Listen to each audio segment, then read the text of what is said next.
Vous avez choisi le mauvais camp.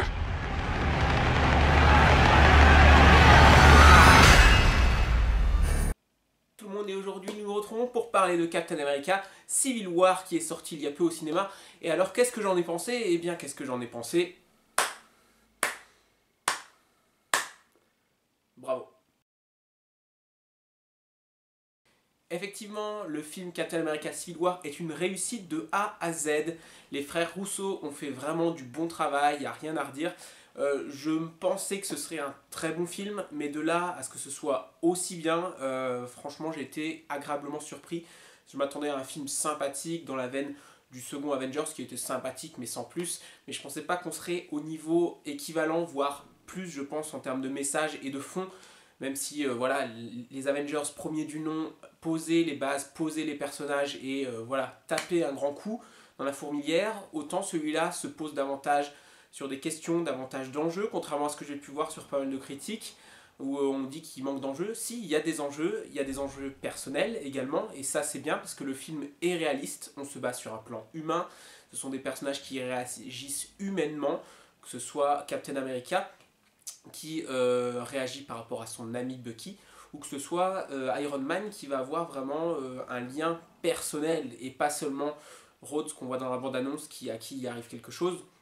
Il y a aussi quelque chose d'autre envers Iron Man qui fait que il y a plein de surprises en plus, puisque la bande-annonce montrait beaucoup de choses et on pouvait se dire finalement est-ce qu'on a tout vu dans la bande-annonce comme c'est souvent le cas. Et en fait non, on voit pas tout dans la bande-annonce, on voit beaucoup de choses, mais ça a été fait de manière à ce qu'on, quand la scène arrive, on se dise ah en fait c'était là. Et je pensais pas du tout, moi dans mon cerveau quand j'avais vu la bande-annonce, je pensais pas que ça se passait de cette manière-là. Donc c'est vraiment original. Au niveau des nouveaux personnages, on va commencer par les personnages, puisque le personnage c'est le point fort du film, le point principal. On a les anciens personnages, donc la team Captain, la team Iron Man, donc Captain America et Iron Man qu'on connaît très bien. Dans ceux qu'on connaît bien, on a également Hawkeye, qui fait son retour un peu plus tard dans le film, il n'apparaît pas directement dès le début. On a également Scarlet Witch, qui est beaucoup plus évoluée en termes de personnalisation que dans Avengers 2, où elle était juste introduite. Ici, vraiment, elle a un grand rôle à jouer. Elle a un dilemme, elle est bien mise en avant, que ce soit en action ou dans la caractérisation du personnage, donc c'est vraiment cool. On a Vision, qui était introduit dans Avengers 2 également, qui lui est mi-figue, mi-raisin. Il y a des petites choses, hein, on met en avant quelques sentiments vers un autre personnage, on met en avant son côté humoristique, la découverte, un peu comme un enfant qui découvrirait le monde et qui va en savoir plus sur lui-même parce qu'il est un être à part. Donc c'est bien, mais ça reste encore, pour celui-là, encore un peu faiblard, et c'est vrai que c'est pas un personnage que j'apprécie beaucoup dans l'univers cinématographique de Marvel, dans la MCU. Je l'aime bien en tant que personnage dans les comics, mais là, c'est pas encore tout à fait ça. Il a encore le temps d'évoluer, je pense, c'est pas très grave. On a également Rhodey, donc War Machine, qui est présent en tant qu'allié d'Iron Man, qui aura son rôle à jouer. Lui, il n'est pas du tout, par contre, pour le coup, important. Il va déclencher un événement qu'on voit dans la bande-annonce, mais en tant que personnage en lui-même, il sert à pas grand-chose, en fait. Le personnage ne transmet rien comme émotion. Donc si vraiment il y avait le personnage le plus faible du casting, pour moi c'est lui, c'est War Machine, qui n'est là que pour se faire tirer en plein vol finalement dans ce film-là. Et on a, alors qui j'oublie dans les anciens, Black Widow évidemment, fidèle à elle-même, hein, rôle normal, pas mise en avant trop, pas sous-exploitée, exploitée comme d'habitude, de manière classique, c'est bien fait, on n'en fait pas trop avec elle. Et on a surtout des nouveaux personnages. On a Bucky aussi, j'ai oublié, j'en parlerai un peu après. Nouveaux personnages, on a deux nouveaux personnages que de toute façon, c'est pas un secret, ils ont été vus dans la bande-annonce, dans les bandes-annonces, c'est Black Panther et Spider-Man. Spider-Man, on va commencer, qui est introduit un peu plus tard, vers on va dire la moitié du film, je pense à peu près, puisque j'ai pas vraiment, il est long, 2h30, mais j'ai pas eu de sensation de durée. Ce qui est vraiment dingue, j'ai été voir il n'y a pas très longtemps Batman vs Superman, comme je suis allé le voir assez tard, donc finalement il y a quoi? Il y a 15 jours d'espace entre les deux, j'ai trouvé très long Batman Superman que je n'ai pas aimé, hein, disons-le tout de suite. C'est tout ce qui est raté dans Batman Superman est bien fait dans Civil War, puisqu'on reprend des thématiques qui sont en ce moment à la mode, j'ai l'impression, la thématique du danger que représentent les super-héros. Et donc là je me rends pas compte de la durée du film, le film il passe crème tout seul, avec des variations entre scènes d'action et scènes plus calmes, scènes diplomatiques, c'est vraiment bien fait. Donc Spider-Man qui apparaît vers le milieu du film, que dire de Tom Holland qui est l'acteur qui, j'étais vraiment pas très optimiste, et je ne le suis toujours pas en tant que physionomiste, on va dire ça.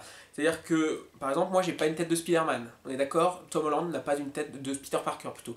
Tom Holland n'a pas non plus une tête de Peter Parker. Pour moi, qui connais les comics, qui connais Peter Parker, celui qui a la meilleure tête de Peter Parker de ceux qu'on a vus, ça reste toujours Terry Maguire. Le premier c'est le bon Peter Parker. C'est peut-être pas le bon Spider-Man, moi je trouve qu'il était bon en Spider-Man, mais c'est pas le bon Peter Parker. Ensuite, on a eu, comment s'appelle-t-il, Andrew Garfield dans Amazing Spider-Man, qui lui n'a pas la tête de Peter Parker et n'a pas la tête de Spider-Man. Lui, c'était complètement raté. Tom Holland, il n'a pas la tête de Peter Parker, pour moi, en tant que physionomiste. Par contre, en tant qu'acteur, c'est génial. Il incarne Spider-Man encore mieux que Terry Maguire. Il est fun, il est jeune, dès qu'il enfile la tenue, on y croit, quoi. Le costume est vraiment beau. Le costume fait vraiment penser au vrai Spider-Man des comics.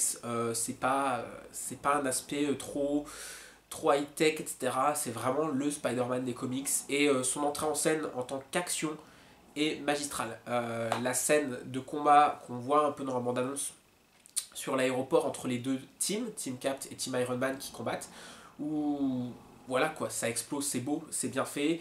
En plus, c'est bien filmé, contrairement à ce que j'ai pu voir, où on disait que les scènes d'action étaient trop shaky, c'est-à-dire que la caméra elle faisait ça, quoi. Ça arrêtait pas de bouger. En gros, je vous le fais, c'est comme si ça faisait ça, quoi.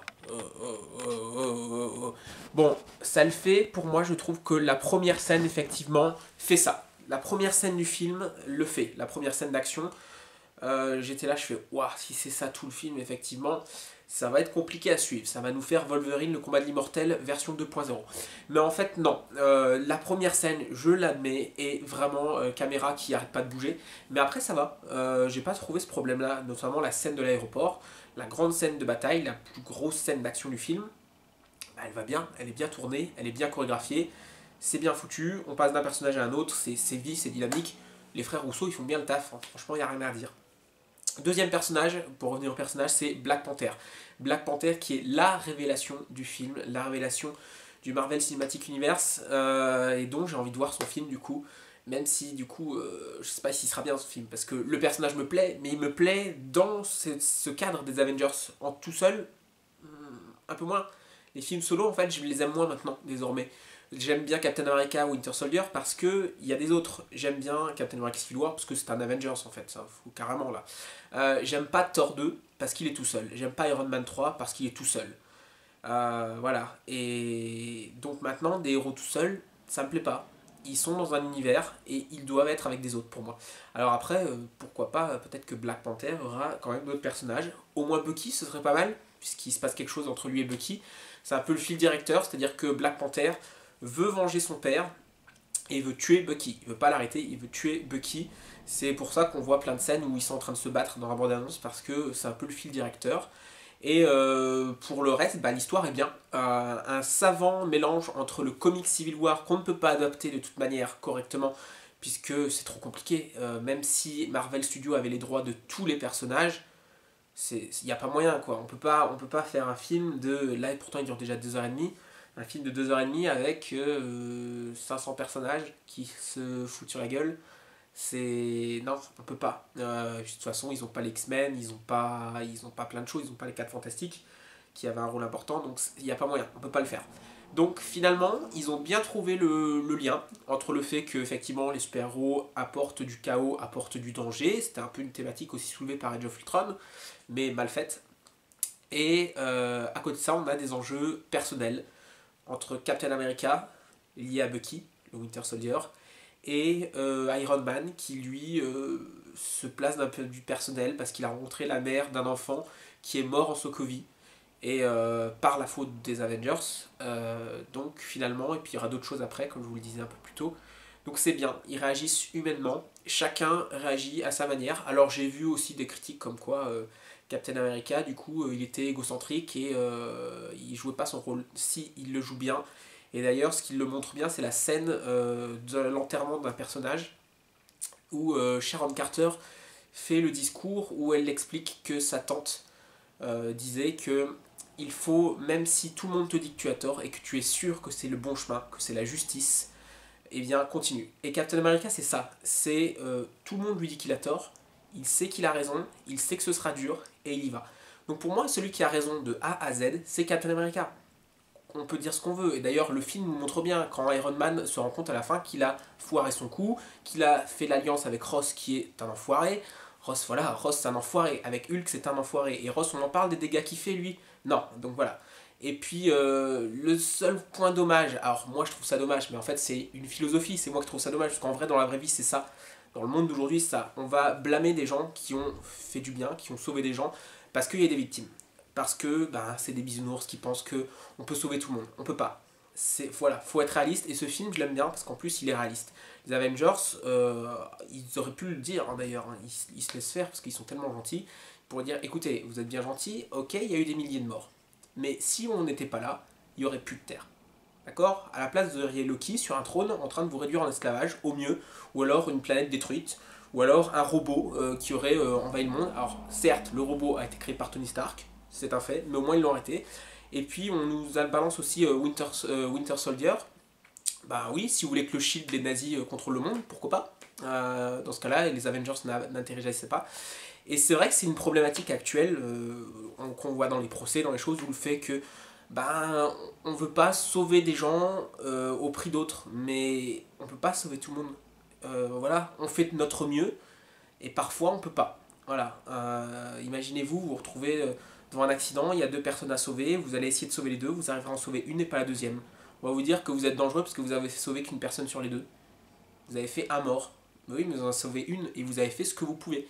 Et c'est ça qui est dommage, c'est que les Avengers sont blâmés pour quelque chose qui est vain, je trouve. C'est vain. Je trouve que l'explication tient pas la route. Voilà, ça c'est le seul problème, j'ai envie de dire, dans le scénario, pour moi, c'est que ça tient pas la route, la critique qu'on leur fait. Voilà, ils ont pas fait de mal, au contraire, ils sauvent des gens, ils ont pas pu sauver tout le monde. C'est ça le reproche qu'on leur fait. Donc les scènes d'action, je l'ai dit, c'était bien. Les nouveaux personnages et les anciens personnages sont bien. Ant-Man, j'ai oublié. Ant-Man qu'on a vu dans son film solo, qui est vraiment bien d'ailleurs, Ant-Man, et qui là, il vole la vedette à d'autres. Hein. Lui et Spider-Man sont vraiment énormes, c'est beau. Et puis il y a une scène avec Ant-Man qui est magistrale, c'est-à-dire une scène qu'on aurait voulu voir dans le film Ant-Man, qu'on n'a pas vu et qu'ils ont gardé pour ça finalement. Et voilà, tout le monde, que ce soit nous, alors moi on le sait, ceux qui connaissent l'univers Marvel le savent, mais ceux qui connaissent pas Ant-Man, je me demande le choc que ça a pu leur faire, autant que les personnages qui sont là, wow, c'est quoi ça?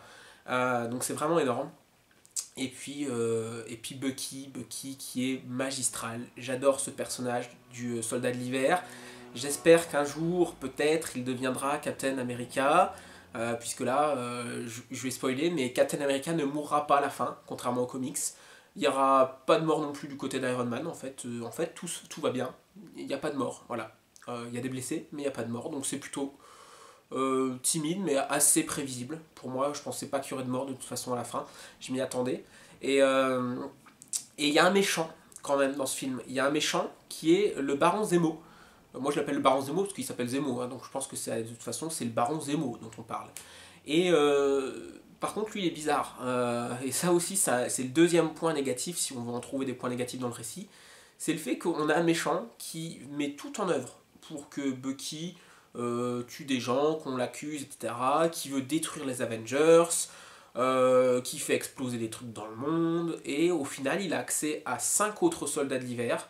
Donc des personnages aussi forts, aussi dangereux que Bucky. Bucky dit qu'ils sont même plus dangereux que lui. Et donc on s'attend, puisque voilà, il y a la hype, on se dit, ouais, à la fin, en plus il y a Captain America et Bucky qui vont y aller là-bas, ils vont pas pouvoir les battre. À 52 ça passe pas, sachant on voit dans une scène que Bucky il se fait laminer par un seul de ces gars-là, alors que c'est Bucky quoi, en mode soldat de l'hiver, hein, c'est pas Bucky avant dans le temps. C'est vraiment le soldat de l'hiver qui se fait battre par un gars qui est plus fort que lui, et il y a 5 gars comme ça. Et donc moi je me suis dit, voilà, cette scène, on va voir Captain America et Bucky qui sont en difficulté, et là il y a tout le monde qui revient, Iron Man et tout qui viennent les aider. Bah non, parce que le gars il les a tués. Tac, non, non, tu veux les détruire, alors il dit, moi je veux vous détruire. Ok. Et il mise sur le fait que Captain America et Iron Man s'entretuent. Euh, ouais, mais moi je préférerais, quand t'as 5 gars qui sont potentiellement plus forts qu'eux, bah tu les envoies quoi. C'est un peu débile, il est débile le Baron Zemo, et donc le méchant est raté, ça c'est vrai. Le méchant a raté, et j'espère qu'on le reverra pas du coup, parce que il avait une occasion en or, il l'a pas prise, donc non, on le reverra pas. Pour les grands absents, Thor n'est pas là, on nous dit pas pourquoi. Hulk n'est pas là, on nous dit pas pourquoi, donc je pense que c'est lié au film, hein. Thor, Ragnarok. Hulk, pourquoi il est pas là? Je sais pas. Est-ce que c'est Planète Hulk? Je sais pas. Je sais pas, je dis ça comme ça, mais ça me semble bizarre parce que Planète Hulk, ça veut dire qu'il faudrait l'envoyer. Il s'est pas envoyé tout seul dans l'espace, logiquement. On peut modifier, mais dans le comic, c'est les autres Avengers qui l'envoient dans l'espace. Donc je ne sais pas. Toujours est-il qu'il n'est pas là. Pepper Potts n'est toujours pas là. Elle n'était pas là dans Avengers 2, et ça, c'est très dommage. Voilà, on nous sort une excuse bidon qu'on croit pas. Voilà. Je sais pas, j'ai pas regardé. Est-ce que finalement elle fait plus les films Iron Man et Avengers? C'est possible. Ce serait ça, comme Nathalie Portman qui a arrêté. Bien dommage, hein, c'est un peu le seul truc qu'elle faisait d'intéressant. Bah, elle n'est pas intéressante, mais voilà. Je n'aime pas du tout Nathalie Portman, qui je trouve crache dans la soupe, vu comment elle joue. Je suis désolé, hein, t'as eu quand même des rôles très très très importants dans le cinéma, et vu qu'après, comme elle crache dedans, voilà, c'est pas cool. La musique est superbe, la musique est géniale, ce n'est pas un grand artiste de ce qu'on a l'habitude de voir, c'est pas du Danny Elfman, c'est pas du Hans Zimmer, c'est pas du... comment il s'appelle, celui qui a fait Iron Man 3 Avengers 2, je sais plus son nom. Celui où vous chercherez, celui qui a fait la musique d'Iron Man 3 et Avengers 2, qui est vraiment bien aussi et qui a pris du galon. Là c'est un autre compositeur qui fait de belles compositions, je trouve, c'est bien fait. C'est plus classique, il y a moins de choses qui ressortent, il n'y a pas vraiment de thème comme le thème des Avengers qui ressort, mais du coup il y a des trucs sympas, notamment le thème principal de Captain America qui reprend des airs musicaux de Winter Soldier, est vraiment sympa, et je trouve que la piste musicale tout au long est bien gérée, c'est ça qui est bien par contre, c'est-à-dire que il n'y a pas vraiment de moment où on se dit ouais la musique est absente, non, la musique elle est tout le temps là et elle est bien, bien mixée, elle est bien utilisée, moments dramatiques, moments épiques, moments plus calmes, tout est bien dans cette musique, vraiment bon choix de compositeur qui visiblement sera là aussi pour le prochain film.